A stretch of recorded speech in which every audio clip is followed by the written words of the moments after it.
अडवाणी जी ने देश के प्रधानमंत्री को वीक प्रधानमंत्री कहा तो इनको इतनी पीड़ा हुई है। हर दिन प्रधानमंत्री परेशान हो रहे हैं, इधर हाथ हिला रहे हैं, उधर हाथ हिला रहे हैं, बोल रहे हैं, मुझे वीक बोल दिया। बड़ी एक्सरसाइज चल रही है पूरी कांग्रेस में।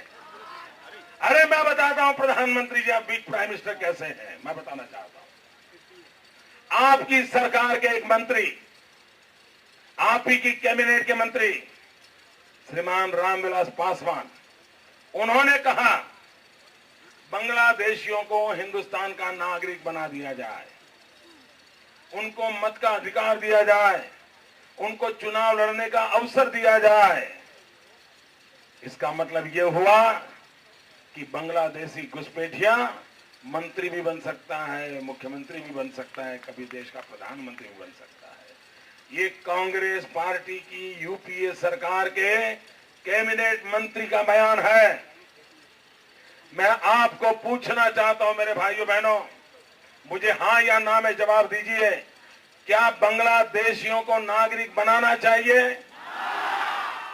क्या बांग्लादेशियों को मतों का अधिकार देना चाहिए? क्या बांग्लादेशियों को चुनाव लड़ने का अवसर देना चाहिए? क्या हम चाहते हैं कि बांग्लादेशी हम पर राज करें? मित्रों, ये दिल्ली की सरकार के एक मंत्री सरकार में रहते हुए ये बयान दे, लेकिन भारत के प्रधानमंत्री उनको मंत्री परिषद से हटा नहीं पाते हैं। भारत के प्रधानमंत्री उसका जवाब नहीं मांग सकते हैं। भारत के प्रधानमंत्री इस बयान के विरुद्ध में बयान नहीं दे पाते हैं। इससे बड़ा दुर्भाग्य दुर्बल सरकार का क्या पहचान हो सकती है? ये सीधा साधा भारत के प्रधानमंत्री का रवैया है। क्या देश में बांग्लादेशियों के लिए ये सोचा जाएगा? मित्रों, अभी मैं 2 दिन पहले आसाम में था। आसाम के अंदर बांग्लादेशी घुसपैठिया एक बहुत बड़ा मुद्दा है। जो भी मिलता था मेरे से अपेक्षा करता था बांग्लादेशियों के खिलाफ बोलो। मुसलमान लोग आकर के कह रहे थे ये बांग्लादेशियों के खिलाफ बोलिए। मैंने मुसलमानों को पूछा आपको क्या तकलीफ है?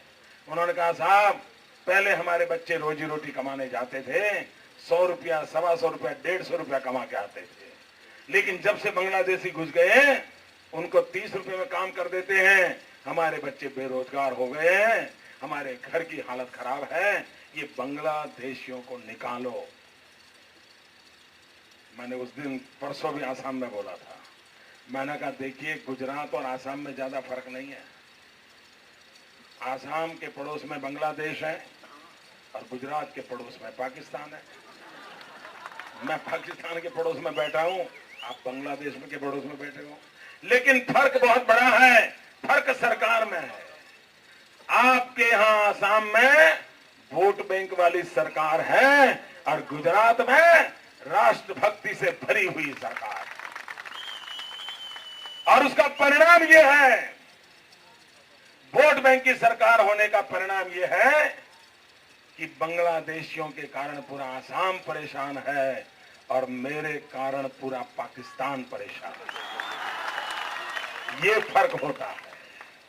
भाइयों बहनों, ये वोट बैंक की राजनीति करने वाले लोगों से मैं पूछना चाहता हूं। मैं परसों भारत के प्रधानमंत्री की एक पत्रकार वार्ता देख रहा था। वो पत्रकार परिषद में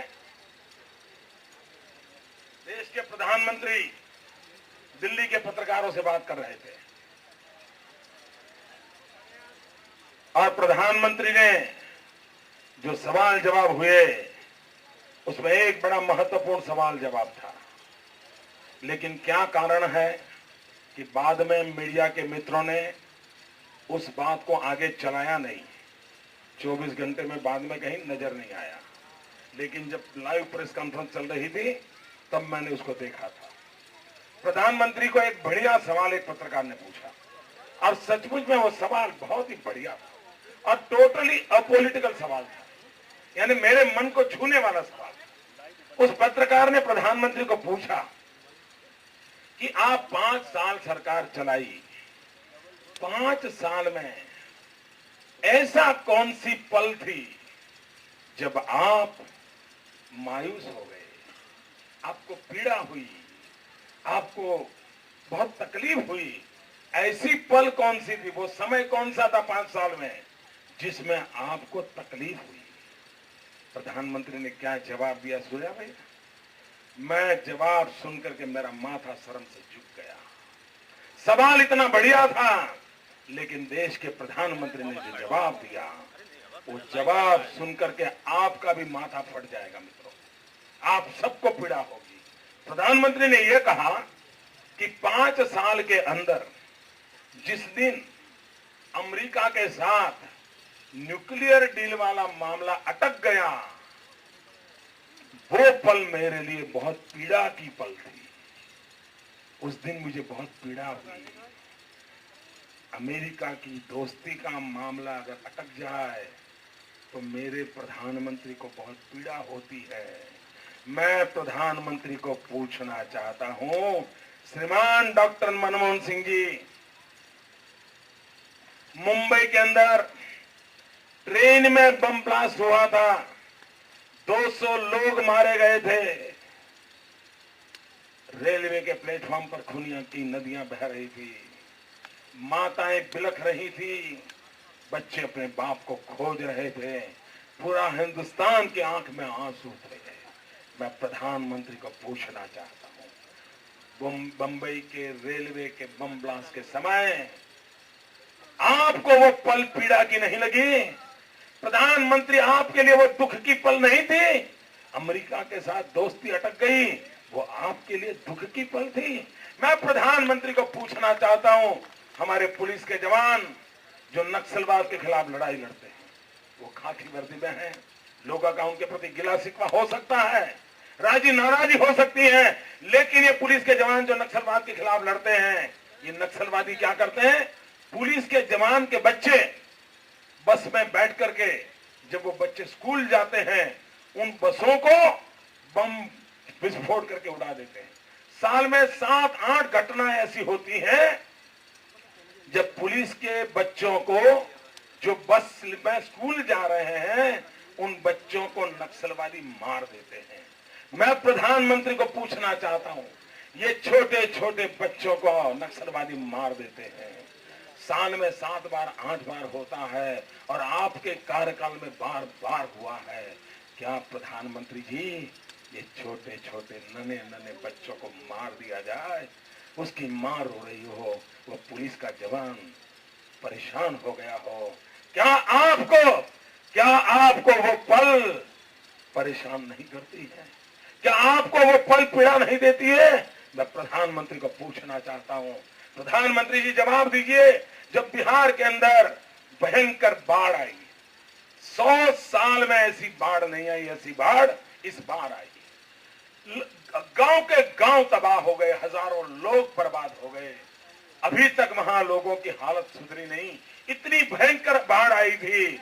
मैं प्रधानमंत्री को पूछना चाहता हूं, खेत के खेत उजड़ गए थे, सैकड़ों लोग मारे गए थे, ऊपर आग नीचे धरती हो गई थी। क्या प्रधानमंत्री, इतनी बड़ी आपत्ति आई, वो दर्द, वो दुख, वो आंसू, वो तबाही, वो आपको बेचैन नहीं कर गई? आप बेचैन नहीं हुए? अमेरिका की दोस्ती अटक गई, मेरे देश के प्रधानमंत्री परेशान हो गए। भाइयों बहनों, जिनकी प्रायोरिटी अमेरिका है, वो इस देश का भला क्या करेंगे? और इसलिए भाइयों बहनों, हम सीधे सवाल पूछते हैं इन लोगों को, और उन्होंने जवाब देना चाहिए। वो जवाब देने को तैयार नहीं है, और इश्यू बदलते चले जा रहे हैं। ये कांग्रेस पार्टी क्या कर रही है मित्रों?